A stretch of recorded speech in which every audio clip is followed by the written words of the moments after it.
রুটি পরোটার সাথে খাওয়ার জন্য খুবই মজাদার একটি সবজির রেসিপি শেয়ার করব আজ। এই সবজিটি আমি খুবই অল্প মশলায় তৈরি করব। আমার শাশুড়ি মায়ের কাছ থেকে আমি এই রান্নাটি শিখেছিলাম। অল্প মশলায় এত মজাদার একটি সবজি তৈরি করা যায়, একবার বাসায় ট্রাই না করলে বুঝতে পারবেন না। সবজি রান্নার জন্য আমাদের লাগবে আলু। 2টি মাঝারি সাইজের আলু এরকম ছোট ছোট কিউব করে কেটে নিয়েছি। একটা মাঝারি সাইজের কাঁচা পেঁপের অর্ধেকটা অংশ কেটে ধুয়ে তারপর একটু ভাপিয়ে নিয়েছি। এই পেঁপেটাকে অবশ্যই একটু ভাপ দিয়ে নেবেন। পেঁপেটাকে একটু ভাপ দিয়ে নেওয়ার ফলে এর কাঁচা গন্ধ থাকবে না। 4টা পটল এরকম ছোট ছোট করে কেটে নিয়েছি। কিছু বরবটি এরকম একটু লম্বা লম্বা করে কেটে নিয়েছি। 2টা দুধফল এরকম ছোট ছোট করে কেটে দিয়ে দিলাম। একটা গাজর কেটে নিয়েছি।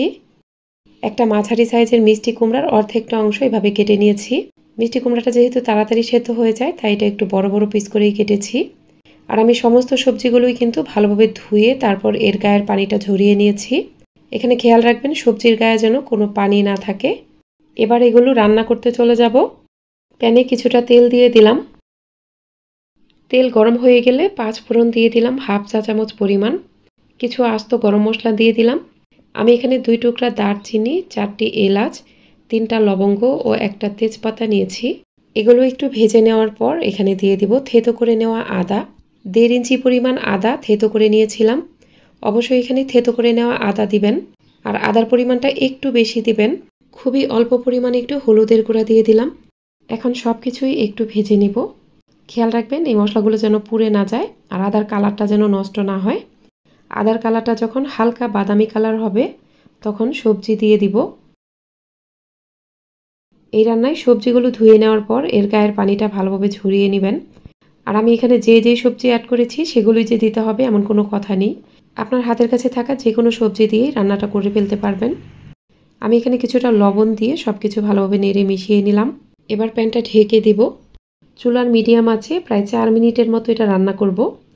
4 মিনিট পর ঢাকনাটা খুলে নিলাম। দেখুন সবজি থেকে কিন্তু পানি উঠে এসেছে। এখান থেকে আরও অনেকটা পানি উঠে আসবে। সব কিছু একটু নেড়ে চেড়ে দেওয়ার পর প্যানটাকে আবারও ঢেকে দিব। আবারও প্রায় 4 মিনিট পর ঢাকনা খুলে নিলাম। এখানে কয়েকটি কাঁচামরিচ দিয়ে দিলাম। দেখুন সবজি থেকে কিন্তু আরও অনেকটাই পানি উঠে এসেছে। সবজিগুলো অনেকটা সেদ্ধ হয়ে গেছে। আর সবজির গা থেকে যদি পানি বের না হয় আপনারা এখানে অল্প একটু পানি দিয়ে দিবেন। সব কিছু নেড়ে দেওয়ার পর আবারও প্যানটা ঢেকে দিলাম।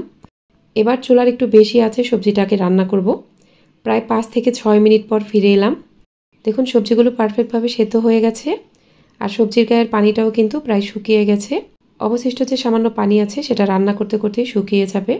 আমার আজকের এই রেসিপিটি আপনাদের কাছে ভালো লাগলে অবশ্যই আমার ইউটিউব চ্যানেলটিকে সাবস্ক্রাইব করে পাশে থাকা অল লেখা বাটনটাতে ক্লিক করে দিবেন। আর যারা ভিডিওটি ফেসবুক থেকে দেখছেন তারা অবশ্যই আমার ফেসবুক পেজটিকে লাইক ও ফলো দিয়ে রাখবেন। দেখুন সবজিটা দেখেই কিন্তু অনেক বেশি লোভনীয় মনে হচ্ছে। এই রান্নায় তেলের পরিমাণটা একটু বেশি দিতে পারেন। তেলের পরিমাণটা বেশি দিলে কিন্তু সবজিটা খেতে বেশি ভালো লাগবে। আমার এই সবজিটা প্রায় হয়ে গেছে। সবশেষে এখানে 1 চা চামচের মতো চিনি দিয়ে দিলাম। অবশ্যই চিনিটা দিবেন। সামান্য একটু চিনি দেওয়ার ফলে এই সবজির টেস্ট কয়েক গুণ বেড়ে যাবে। সবজিটা খেতে কিন্তু অনেক বেশি মজার হয়।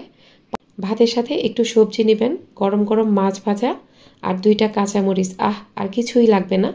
সবজিটা একবার বাসায় ট্রাই করে দেখতে পারেন। আশা করছি সবার কাছে ভালো লাগবে। আজ তাহলে এখানেই বিদায় নিচ্ছি। সবাই অনেক বেশি ভালো থাকবেন। আল্লাহ হাফেজ।